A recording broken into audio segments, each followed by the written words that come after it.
Welcome to my channel. Story Learn English with stories.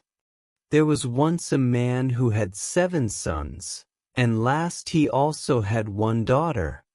Although the little girl was very pretty, she was so weak and small that they thought she would not live. The parents quickly wanted to christen her. So the father sent one of his sons in haste to the spring to get some water, but the other 6 ran with him. Each wanted to be first at drawing the water, and so they were in such a hurry that all let their pitchers fall into the well, and they stood very foolishly looking at one another, and didn't know what to do. They didn't dare to go home. In the meantime, the father was growing impatient, and could not tell what made the young men stay out so long. "Surely," he said, "they are playing games and forgot about their task." And when he had waited a bit more and they still did not come, he flew into a rage and wished them all turned into ravens. As soon as he had spoken these words, he heard a croaking over his head, and looked up and saw 7 ravens as black as coal flying round and round. He was very sorry that his wish was fulfilled, but he didn't know how he could undo the spell, and comforted himself as well as he could for the loss of his 7 sons with his dear little daughter, who soon became stronger and every day more beautiful. For a long time she didn't know that she ever had any brothers, because her father and mother never spoke about them to her. But one day by chance she heard the people around her speak about them.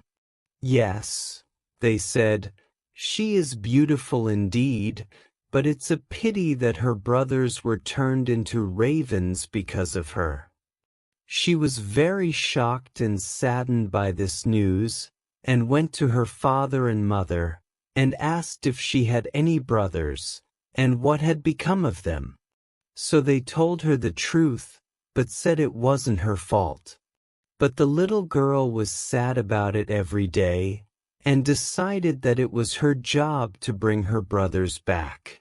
She had no rest, and finally one day she went away, and set out into the wide world to find her brothers, wherever they might be, and free them, whatever it might cost her.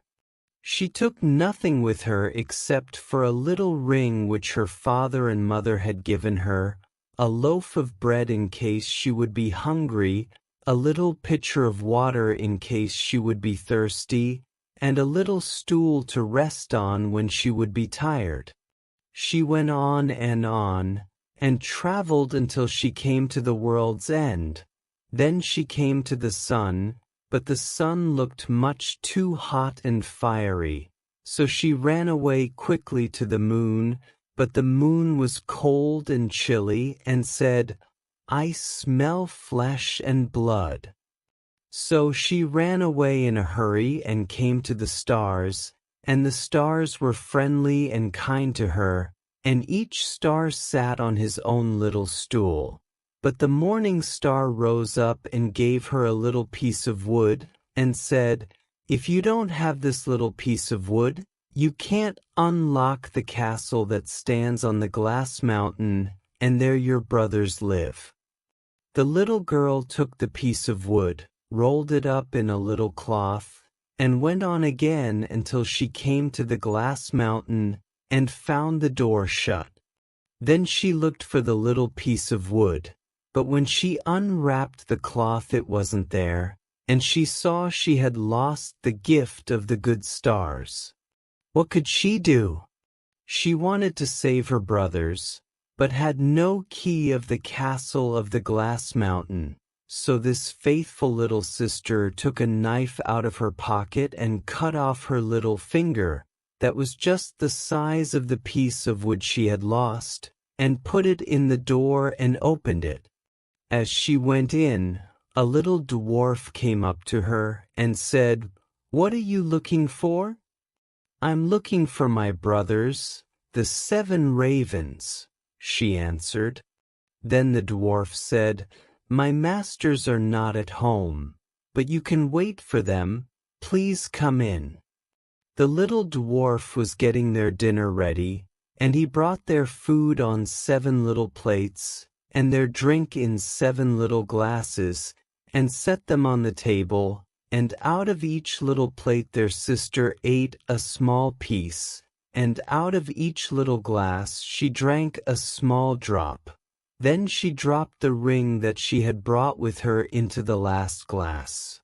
All of a sudden she heard a fluttering and croaking in the air, and the dwarf said, "Here come my masters." When they came in, they wanted to eat and drink, and looked for their little plates and glasses. Then said one after the other, "Who has eaten from my little plate? And who has been drinking out of my little glass?"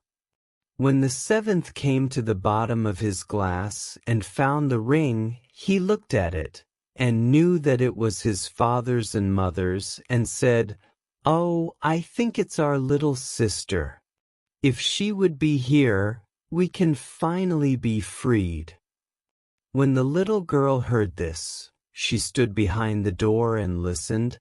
She ran forward, and in an instant all the ravens took their right form again, and all hugged and kissed each other, and merrily went home. And her little Pinky? It grew back,